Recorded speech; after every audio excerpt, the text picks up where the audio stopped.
Bonjour à tous, j'espère que vous allez bien. Alors, je continue toujours avec cette saga de vidéos que j'ai commencé à réaliser parlant des dictionnaires en Python. Dans cette vidéo, je vais vous montrer comment récupérer une valeur dans un dictionnaire Python. Donc voilà, ce que je voudrais récupérer c'est le nom, c'est le nom John parce que je vous ai dit dans un dictionnaire, on a toujours des clés et des valeurs. Donc par exemple pour name, sa valeur c'est John. Pour la clé âge, sa valeur c'est 36.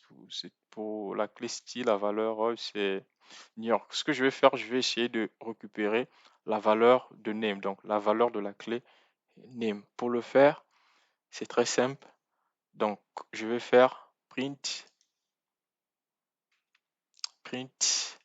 le nom de mon dictionnaire qui est a.get.name.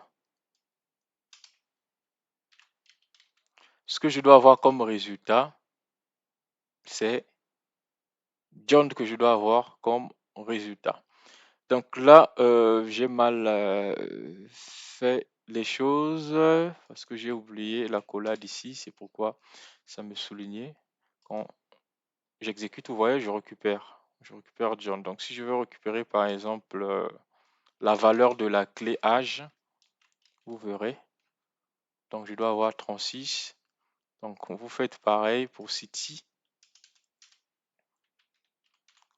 Alors, qu'est-ce qui se passe si la valeur ne se trouve pas dans votre dictionnaire? Donc, je vais vous montrer, je vais essayer de récupérer une valeur à partir d'une clé qui n'existe pas dans le dictionnaire. Par exemple, je vais taper la clé adresse. Donc, vous allez voir, la clé adresse, c'est une clé qui n'existe pas dans le dictionnaire. Quand vous regardez votre dictionnaire, il n'y a pas une clé adresse, mais je vais essayer de récupérer la valeur d'adresse. Vous allez voir, comme résultat, on a none. Tout simplement parce qu'on n'a pas cette clé-là dans le dictionnaire. Donc voilà, je vous ai montré vite fait comment récupérer une valeur. Bon, il y a une deuxième manière de le faire, hein, il y a une deuxième manière de le faire. Je préfère vous le montrer dans cette vidéo-là. C'est plus simple au lieu de faire une deuxième vidéo. Donc, si on fait ça, donc c'est la deuxième syntaxe. Vous pourrez utiliser des crochets.